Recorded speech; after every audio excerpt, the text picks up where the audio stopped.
کتاب آدرش مصنف خالد سہیل۔ میاں بیوی جنس سے بیزار کیوں ہو جاتے ہیں؟ پچھلے ہفتے اپنے کلینک میں ایک شادی شدہ جوڑے سے ملاقات ہوئی۔ وہ چند مہینوں کے انتظار کے بعد اپنے ازدواجی مسائل کے حل کے لیے مجھ سے ملنے آئے تھے۔ جب میں نے شوہر سے علیحدگی میں ملاقات کی تو وہ کہنے لگے، میری جنسی ضرورتیں عام مردوں سے زیادہ ہیں۔ میں دن میں 2 مرتبہ بیوی سے مباشرت کرنا چاہتا ہوں، لیکن میری بیوی کی جنسی خواہش عام عورتوں سے کم ہے۔ وہ مہینے میں صرف 2 مرتبہ میرے ساتھ ہم بستری کرنا چاہتی ہے۔ یہ ہمارا جنسی مسئلہ ہے۔ اس مسئلے کے علاوہ ہمارا کوئی اور مسئلہ نہیں ہے۔ ہم ایک دوسرے سے محبت کرتے ہیں اور اپنے مسائل خوش اسلوبی سے حل کرتے ہیں۔ کیا آپ اس مسئلے میں ہماری مدد کر سکتے ہیں؟ میں نے بیوی سے علیحدگی میں ملاقات کی تو وہ کہنے لگی، میں اپنے شوہر کو پسند کرتی ہوں، لیکن میرے لیے ان میں کوئی جنسی کشش باقی نہیں رہی۔ میں بیوی کا فرض نبھانے کے لیے ان کے ساتھ سوتی ہوں، لیکن یہ فرض مہینے میں 2 دفعہ سے زیادہ نہیں نبھا سکتی۔ کیا آپ اپنے میاں سے علیحدگی اختیار کرنا چاہتی ہیں؟ نہیں، وہ ایک اچھے انسان ہیں، میں ان کی عزت کرتی ہوں، ان سے محبت کرتی ہوں، بس ان کے ساتھ مباشرت نہیں کرنا چاہتی۔ میں نے پچھلے 30 برسوں میں اپنے کلینک میں نہ جانے کتنے جوڑوں کی تھراپی کی ہے جن کی شادیاں سیکس لیس میرجز بن چکی تھیں۔ ایک بیوی تو 5 سال سے اپنے شوہر کے ساتھ نہ سوئی تھی۔ بعض شادی شدہ جوڑوں میں میاں جنسی طور پر روٹھ چکے تھے اور بعض میں بیویاں جنسی میں دلچسپی کھو چکی تھیں۔ نہ جانے کتنے مرد اور عورتیں ساری عمر یہ سوچتے رہتے ہیں، جنس کا محبت سے کیا تعلق ہے اور ان دونوں کا شادی سے کیا تعلق ہے؟ جب لوگ شادی کرتے ہیں تو کیا ان کی یہ خواہش ہوتی ہے کہ ان کا یہ خواب ہوتا ہے ان کی زندگی میں شادی، محبت اور جنس سے جا ہو جائیں گے؟ بعض شادیوں میں وہ چند مہینوں یا چند سالوں کے لیے یکجا ہو بھی جاتے ہیں، لیکن پھر شادی سے یا محبت غائب ہو جاتی ہے یا جنس۔ وہ اپنے آپ کو ایک دوراہے پر کھڑا پاتے ہیں۔ بہت سے شادی شدہ جوڑے تو اندر ہی اندر سلگتے اور کڑتے رہتے ہیں، لیکن بعض ماہر نفسیات کے کلینک میں پہنچ جاتے ہیں۔ جب میرے مریض مجھ سے نفسیاتی اور جنسی علاج کروانے آتے ہیں تو میں ان پر واضح کر دیتا ہوں، میں ایک ڈاکٹر ہوں، نفسیاتی معالج ہوں، ایک تھراپسٹ ہوں۔ میرا کام ان کی مدد کرنا ہے، ان کے نفسیاتی مسائل کو کرنا ہے۔ میں تو نہ مولوی ہوں، نہ ربائی، نہ پادری، نہ پنڈت۔ میرا کام گناہ و ثواب، نیکی بدی کے جھگڑوں میں الجھنا نہیں، میرا کام ان کی خدمت کرنا ہے۔ بہت سے شادی شدہ جوڑے اپنی شادی کے مستقبل میں فیصلہ نہیں کر پاتے اور کنفیوز ہو جاتے ہیں۔ میں انہیں شادی کے بارے میں فیصلہ کرنے میں مدد کرتا ہوں۔ میں جب ان تمام سیکس لیس کپلز کے بارے میں سوچتا ہوں جن کی مدد میں نے کی تو مجھے احساس ہوتا ہے، بعض نے جدائی کا فیصلہ کیا اور کسی اور سے شادی کر لی، بعض نے جنسی خواہش کو کم کر کے شادی کو قائم رکھا اور بعض نے تھراپی سے دوبارہ شادی، جنس اور محبت کو یکجا کر دیا اور دوبارہ خوشحال زندگی گزارنے لگے۔ بطور نفسیاتی معالج 30 سال کے تجربے میں جس بات پر مجھے سب سے زیادہ حیران کیا وہ حقیقت یہ تھی کہ ان عورتوں اور مردوں میں سے جو جنسی خواہش کھو چکے تھے، نہ جانے کتنے بچپن اور نوجوانی میں جنسی زیادتی اور استحصال کا شکار ہوئے تھے۔ ان کے سیکچول ابیوز نے ان کے لیے نفسیاتی اور جنسی مسائل پیدا کر دیے تھے، اس لیے وہ شادی کے بعد بھی جنس سے لطف اندوز نہیں ہو سکتے تھے۔ ایسے مرد اور عورت PTSD، post traumatic stress disorder کا شکار تھے۔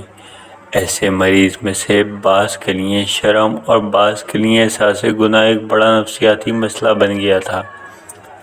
وہ جب اپنے شریک حیات کے ساتھ سوتے تھے تو ان کے ماضی کے تجربات ڈراؤنے خواب بن کر انہیں پریشان کرتے تھے۔ سیکچول ابیوز ہر انسان کے لیے ایک تکلیف دہ تجربہ ہوتا ہے، لیکن وہ اس وقت اور بھی تکلیف دہ ہو جاتا ہے جب وہ کسی ایسے شخص کے ہاتھوں ہو جس پر بچپن میں اعتماد کیا ہو۔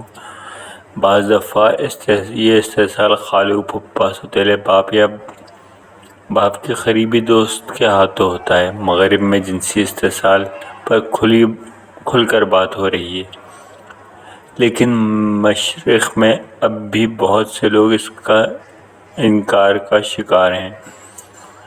مجھے اس انکار کا احساس اس وقت ہوا جب ایک کینیڈین جج نے مجھ سے رابطہ قائم کیا اور درخواست کی کہ میں ایک پاکستانی خاندان کا نفسیاتی معائنہ کروں، جس میں ایک ماں نے پولیس سے شکایت کی تھی کہ اس کا شوہر اپنی بیٹیوں سے جنسی زیادتی کرتا ہے۔ جج نے مجھے بتایا مجھ سے بات کرنے سے پہلے اس نے پاکستانی لیڈی ڈاکٹر سے درخواست کی تھی کہ اس خاندان کا نفسیاتی معائنہ کرے، تو اس لیڈی ڈاکٹر نے کہا تھا پاکستانی خاندانوں میں بچیوں کا جنسی استحصال نہیں ہوتا۔ کینیڈین جج اس پاکستانی ڈاکٹر سے بہت مایوس ہوا تھا۔ PTSD کے مریضوں کے لیے یہ ایک اچھی خبر یہ ہے کہ اگر انہیں مناسب نفسیاتی علاج مل جائے تو ایسے لوگ تھراپی سے بہتر ہو جاتے ہیں اور صحت مند زندگی گزار سکتے ہیں۔ میں نے بہت سے ایسے مردوں اور عورتوں کی اپنے کلینک میں مدد کی، اب وہ ایک خوشحال ازدواجی زندگی گزار رہے ہیں۔ میرا ایک مریض جو ازدواجی اور جنسی مسائل کا شکار تھا، جب مجھے پتہ چلا کہ اس کا بچپن میں اپنے خالو سے جنسی استحصال ہوا تھا تو میں نے اس کے خالو کی موت پر مشورہ دیا تھا کہ وہ اس کے خالو کے بارے میں ایک خط لکھے۔ اس خط کی تھراپی اور صحت یابی میں بہت مدد کی۔ اس خط کا ترجمہ حاضر ہے۔ اپنے خالو کا نام۔ اب تم مر گئے ہو تو مجھے سکون ملا ہے۔ اگر جہنم میں موجود ہو تو تمہیں وہاں ہونا چاہیے۔ اگر جہنم موجود ہے تو تمہیں وہاں ہونا چاہیے۔ مجھے اس بات کا دکھ ہے مجھ میں اتنی ہمت نہ تھی کہ میں تمہاری زندگی میں تمہیں ایک خط بھیجتا۔ جب میں بچہ تھا تو تم سے خوفزدہ رہتا تھا، میں تم سے دور رہنا چاہتا تھا، لیکن جب میری ماں اپنی بہن سے ملنے جاتی تھی تو مجھے اپنے ساتھ لے جاتی تھی۔ میری خالہ تمہاری بیوی تھی، لیکن تم نے اس سے کنیزوں جیسا سلوک کرتے تھے۔ تم جابر تھے، ظالم تھے، ہر وقت اپنی بیوی اور بیٹیوں پر حکم چلاتے تھے، ان کی تذلیل کرتے تھے، ان کی توہین کرتے تھے۔ تمہاری بیٹیاں بھی تم سے نفرت کرتی تھیں اور نوجوانی میں گھر چھوڑ کر چلی گئیں۔ میرے بچپن میں تم نے کئی بار مجھ سے جنسی زیادتی کی، میرا جنسی استحصال کیا، تم نے میری شخصیت کو مجروح کیا، میری عزت نفس کو نقصان پہنچایا۔ میں ساری عمر احساس کمتری کا شکار رہا۔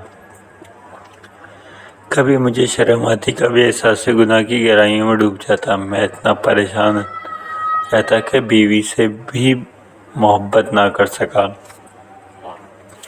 اب جو میں نے ڈاکٹر سہیل سے تھراپی کروائی ہے تو میں صحت مند ہو رہا ہوں اور زندگی میں پہلی بار محبت کرنے کے قابل ہو رہا ہوں۔ تھراپی سے مجھے احساس ہوا ہے کہ میرا جنسی استحصال ہو رہا تھا۔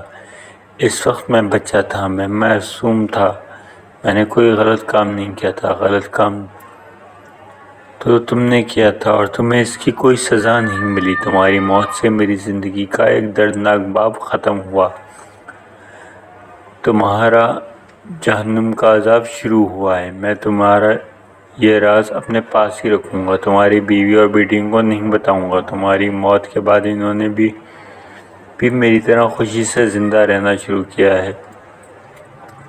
میں اپنے کالم پڑھنے والوں سے کہنا چاہوں گا، اگر اپنے شوہر آپ کی بیوی میں دلچسپی نہیں لیتی تو اس کا لازمی یہ مطلب نہیں وہ آپ کو پسند نہیں کرتی۔ عین ممکن ہے کہ ماضی میں کوئی ایسا برا تجربہ رہا ہو جس نے انہیں نفسیاتی طور پر متاثر کیا ہو۔ اس طرح اگر آپ بیوی ہیں یا اور شوہر آپ میں رومانوی دلچسپی نہیں لیتے تو اس کا بھی لازمی یہ مطلب نہیں کہ وہ آپ پر پرکشش نہیں پاتے۔ یہ بھی ممکن ہے کہ ماضی کا کوئی دردناک تجربہ ان کے حال پہ سایہ فگن ہو اور ان کو تھراپی کی ضرورت ہو۔ جو لوگ نفسیاتی اور جنسی مسائل سے آگاہ ہو رہے ہیں، ان مسائل کا حل تلاش کرنے کی کوشش کریں، اور اگر خود تلاش نہیں کر سکتے تو ماہر نفسیات سے رابطہ قائم کرتے ہیں۔ ڈاکٹر ماہر نفسیات سے مشورہ کرنا کوئی جرم نہیں ہے، کوئی گناہ نہیں۔ خوش رہنا اور محبت کرنا، پھر محبت میں خوش رہنا ہم سب کا پیدائشی حق ہے۔